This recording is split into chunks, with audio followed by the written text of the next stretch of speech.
Bon, et ben voilà, on arrive au terme de ce challenge. Ça fait 6 mois que j'entraîne mes biceps à la fonte combinée aux élastiques. Et ben on va dresser quelques conclusions. Salut tout le monde, c'est Richard, j'espère que vous allez toutes et tous très bien. Et oui, vous vous en souvenez, 1er janvier 2022, je vous avais annoncé un nouveau challenge qui allait courir sur 6 mois et qui allait concerner spécifiquement mes biceps. Et oui, pourquoi ce challenge? Vous le savez si vous suivez la chaîne, j'ai un petit historique sur les biceps. Ça fait maintenant bientôt 3 ans que j'ai commencé la musculation aux élastiques et j'ai toujours ce retard au niveau des bras. J'ai pourtant donné de ma personne.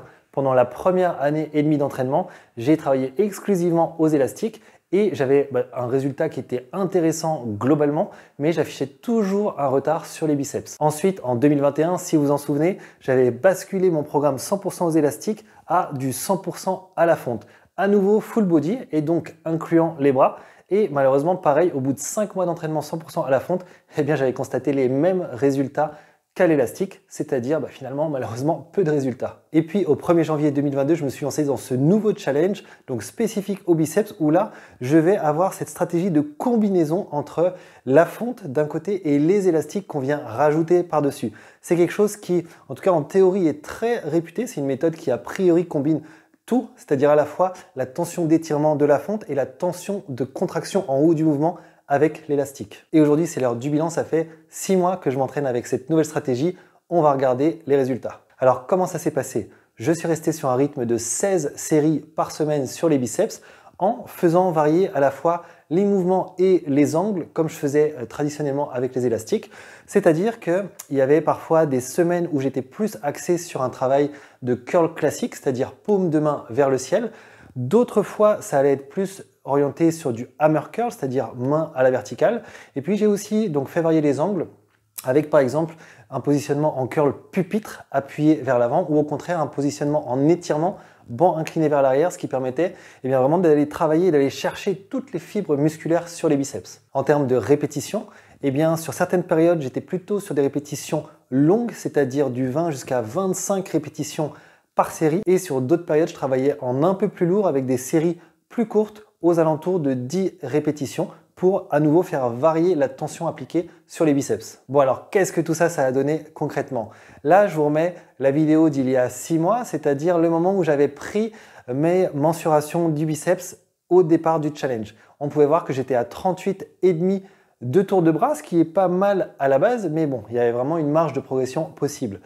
Je vous mets maintenant la vidéo tournée aujourd'hui même, 6 mois plus tard, après cet entraînement de combiné fonte et élastique. Et malheureusement, la progression n'a pas été à la hauteur de ce que j'espérais. On le voit, je suis aux alentours de 38,8, 38,9, donc j'approche un 39, ce qui est finalement assez peu, puisque avec 6 mois d'entraînement derrière, avec un gros focus sur les biceps, j'aurais pu espérer dépasser la barre des 39, peut-être atteindre aux alentours de 39,5. Et comme d'habitude, je vous dis réellement comment ça s'est passé. Et malheureusement, voilà, le résultat n'était pas complètement au rendez-vous. Alors, quelles peuvent être les raisons de cette progression lente? À mon avis, il y a 2-3 petits paramètres qui peuvent affecter cela. Le premier, c'est probablement le fait que j'ai des biceps très courts. On le voit, je vous l'avais déjà montré d'ailleurs précédemment. Sur mes biceps, j'ai un grand écart entre l'avant-bras et le départ du muscle, ce qui fait que j'ai un muscle qui est très compact et quand vous êtes dans ce scénario-là, c'est génétique, on a souvent un petit peu plus de mal à progresser que quand on a un biceps long qui va jusqu'à l'avant-bras. La deuxième raison possible, c'est probablement mon âge. Vous le savez, aujourd'hui j'ai 39 ans. Quand on a 39 ans, on ne progresse pas de la même façon que quand on a 20 ou 25 ans. Le taux de testostérone qui permet de bâtir du muscle plus rapidement est plus faible à mon âge. Et de façon générale, on a une création de muscles qui est plus lente, on fait plus facilement du gras. Donc là, j'étais probablement dans des conditions qui n'étaient pas idéales pour la croissance musculaire. Et troisièmement, ce qui pourrait impacter, c'est bien évidemment le facteur nutrition. L'alimentation, c'est crucial dans le cadre d'une prise de masse.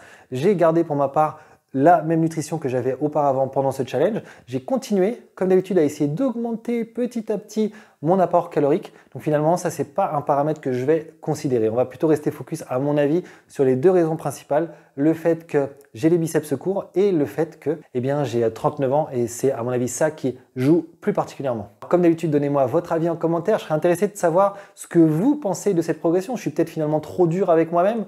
3-4 mm de tour de bras supplémentaires, ça va peut-être justement en satisfaire certains. Je serais intéressé justement de savoir ça. Pour ma part, je vais bien sûr continuer de m'entraîner. Je me suis dit par rapport au bras que, eh bien, vous savez quoi, je vais continuer avec ce combiné fonte plus élastique, peut-être pendant quelques mois, peut-être jusqu'à la fin de l'année, je vous dirai de toute façon en fonction de l'évolution. Je serais curieux de voir sur un plus long terme que 6 mois si eh bien, finalement il y a une croissance plus importante grâce à ce procédé ou bien si la progression est comparable avec du 100% aux élastiques. C'est toujours bien d'avoir un maximum d'informations. Vous le savez, la pratique aux élastiques, c'est pas quelque chose qui est très connu, pas quelque chose qui est très développé encore aujourd'hui en France. Eh bien, je vais vraiment essayer de vous donner un maximum d'informations comme je le fais toujours sur cette chaîne. Je vous souhaite une excellente journée et je vous dis à très bientôt. Ciao!